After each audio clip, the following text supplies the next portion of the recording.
What's going on, my people, and welcome back to Israel's Movie Reviews. And today we finally done with the Fast and the Furious franchise, as we gonna dive deep into F9, right? The Fast Saga that came out back in 2021. And as you've been following these reviews, it's gonna be my ninth review on this franchise. And the last movie, The Fate of the Furious, and this movie to me were very similar. They were another dull, dumb, and disappointing entry in this Fast Saga. You know, this movie was really bad. It was so bad to me, it became a joke after a while. You know, this film, to me, was a disgrace. You know, I refuse to believe that John Cena is Dominic's brother, even though he didn't come off fake or real or anything like that. He didn't come off that bad. But to put John Cena as his brother in the film, until I actually watched the movie, to me it didn't make sense. Even to now, I watched the movie numerous times, and the movie to me was just really that bad. You know, I think maybe having him as a brother in the film really was a nitpick. It had tons of plot holes. It had ridiculous action scenes, and a story that disgraces the Fast and the Furious franchise and what it used to be. You know, and as a huge, longtime fan of the franchise, you know, after this movie, I'm not gonna lie, I lost a little bit of the faith.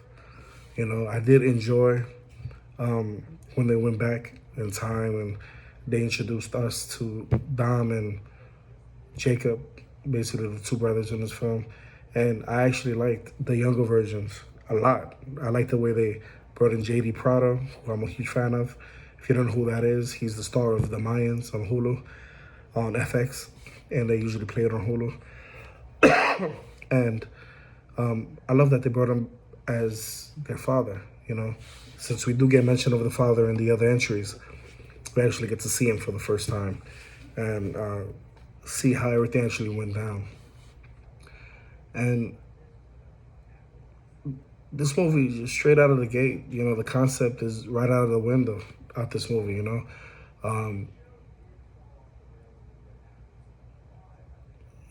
It's crazy, you know. In 20 years of this franchise existence, you know, the Fast and the Furious franchise has upgraded itself several times over the years, right? We started out as a story about illegal street racing. Then we transitioned to heist thrillers, right, after Fast Five. And I thought when they took it into that direction, I thought, well, fantastic. And with every next sequel, inflating the action, set pieces, and discarding physics, the series now enjoys the same status as a lot of comic book blockbusters, right?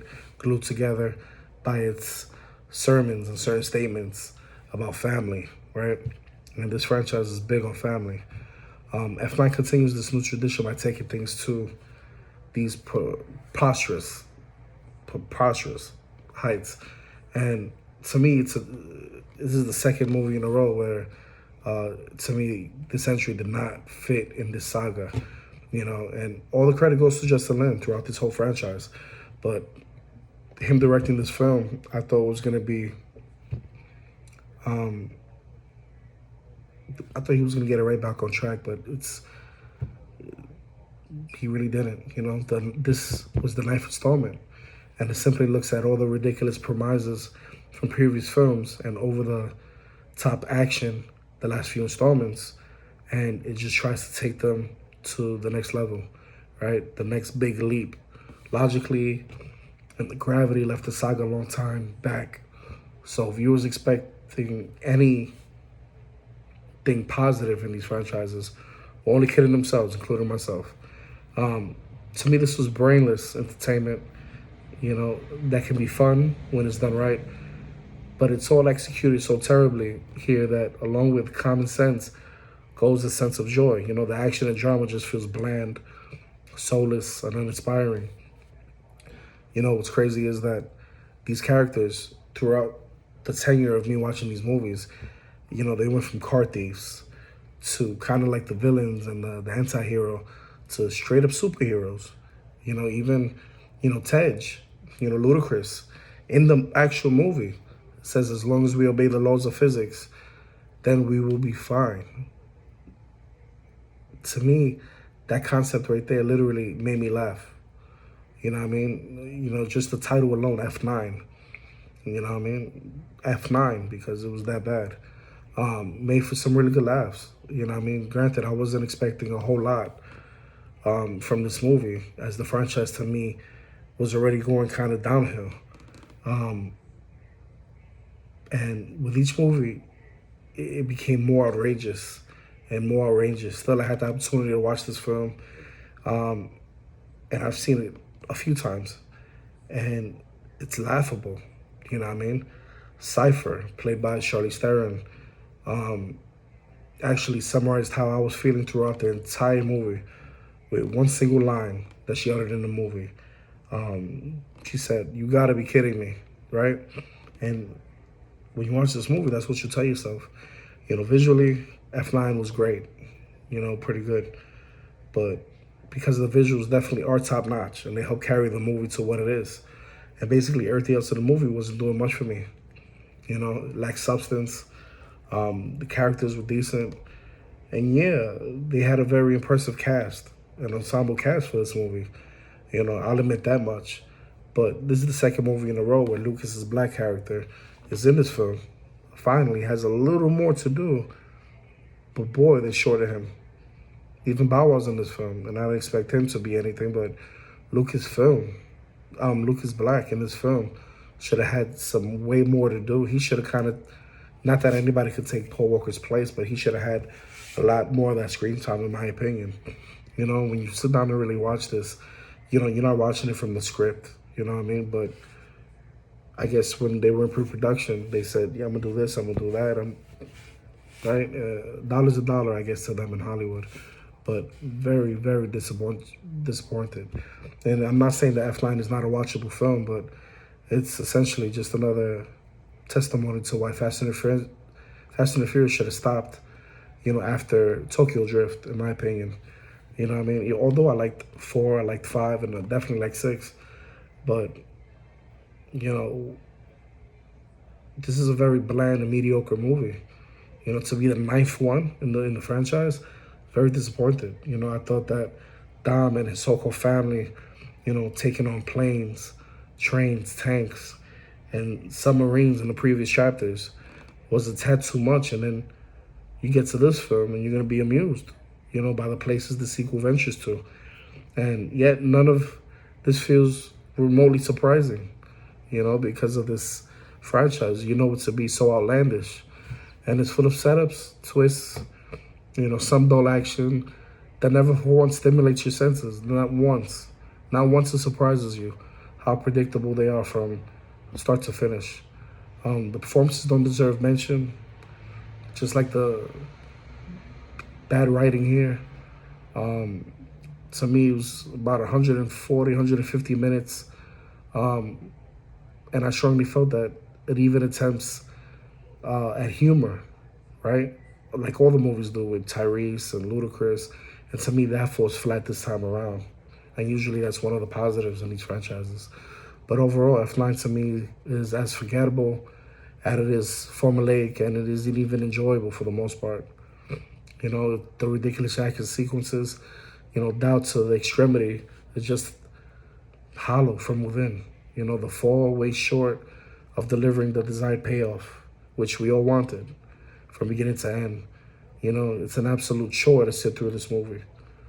Despite the glaring shortcomings, fans of the saga are still going to manage to, scavenge something out of this big budget garbage of a movie. This movie was definitely a lifeless and lackluster piece of blockbuster filming, because the movie is extravagant in many ways. Special effects are top notch, like they are in all the movies, especially this one. They really go up and beyond.